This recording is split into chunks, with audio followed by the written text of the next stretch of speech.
नमस्कार, मैं प्रवेश गौतम। आप सबका स्वागत है द करंट स्टोरी में। आप सबको नव वर्ष की हार्दिक शुभकामनाएं। नए साल में बधाई संदेश आपको भी मिले होंगे, मुझे भी मिले, बहुत सारे मिले। सबका धन्यवाद। इन बधाई संदेशों के बीच में एक संदेश ऐसा था जो मेरे एक पाठक ने मुझे भेजा, मेरे अखबार के पाठक ने और मेरे चैनल के व्यूअर ने। मैं उन विचारों को पढ़ने के बाद थोड़ा सा चिंतित भी हुआ। सोचा क्यों ना आपसे उनके विचार साझा करूं। उन्होंने देश के वर्तमान हालातों पर अपनी चिंता व्यक्त करते हुए, मुझे बुद्धिजीवी मानते हुए मुझसे कुछ सवाल किए और अपने विचार बताए। उनका कहना था, देश में वर्तमान में चल रही राजनीति का स्तर, लोकतंत्र के चौथे स्तंभ का सत्तारूढ़ दल के हाथों कठपुतली बनकर काम करना किस चीज का सूचक है? क्या आने वाले समय में यह खतरनाक साबित होगा? वह दिन दूर नहीं जब इतिहास में पढ़ाया जाएगा भारत की आखिरी सरकारी ट्रेन, आखिरी सरकारी हवाई अड्डा, आखिरी सरकारी रेलवे स्टेशन, आखिरी सरकारी सार्वजनिक उद्योग कौन सा था। शायद पीएससी या आईएएस में भी यह सवाल आए। अभी तक आते थे कि पहला कौन सा है।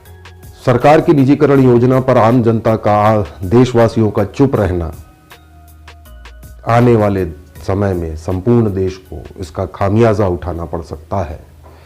निजी रेलवे, निजी ट्रेन, निजी एयरपोर्ट, निजी हवाई जहाज, निजी अस्पताल, निजी स्कूल और भी बहुत कुछ, जब यह सब जगह फैल जाएगा तब आपको पता चलेगा तानाशाही क्या होती है। इसके बहुत से उदाहरण भी है। किसी भी सरकारी संस्था व सरकारी उपक्रम का उद्देश्य होता है कम लागत में अधिकतम ज्यादा से ज्यादा लोगों को सेवा पहुंचाना। ध्यान रखिएगा, सेवा।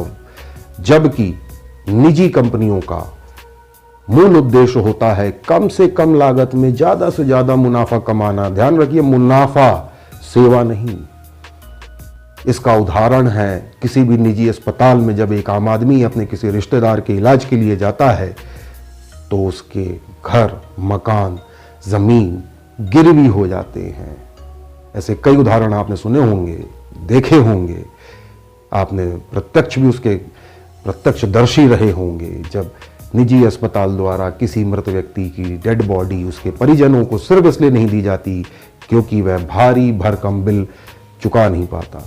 यहां एक चीज ध्यान रखिएगा, आम आदमी की बात कर रहा हूं, किसी नेता या बड़े सरकारी ब्यूरोक्रेट की नहीं।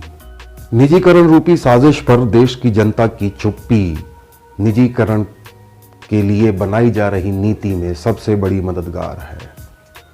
आपको और हमको जागना होगा और निजीकरण को रोकना होगा ताकि आपके और हमारे बच्चों का, परिवार वालों का या हमारे देशवासियों का भला हो सके।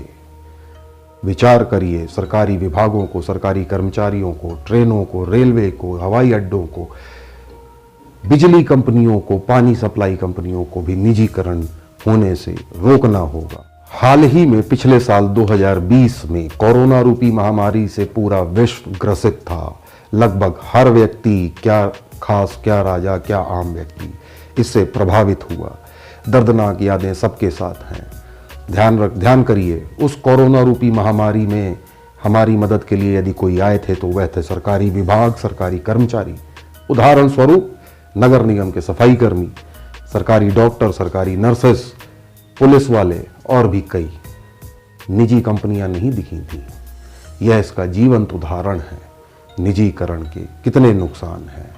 किसी भी सत्तारूढ़ दल या राजनीतिक पार्टी से अपने मूलभूत अधिकारों व सुविधाओं के लिए आवाज उठाते हैं या उनकी नीतियों का विरोध करते हैं, जैसे शिक्षा, बेरोजगारी, स्वास्थ्य, सड़कें, पानी, बिजली, तो आप राष्ट्रद्रोही कहलाते हैं। इस डर से आवाज भी नहीं उठाते। ध्यान रखिए, आवाज न उठाने से आप दास प्रथा की ओर अग्रसर हैं, बाद में तानाशाही। जी हां, हाल ही में दिल्ली में किसानों का 40 दिन से आंदोलन चल रहा है। सरकार बात करती है लेकिन अड़ी हुई है।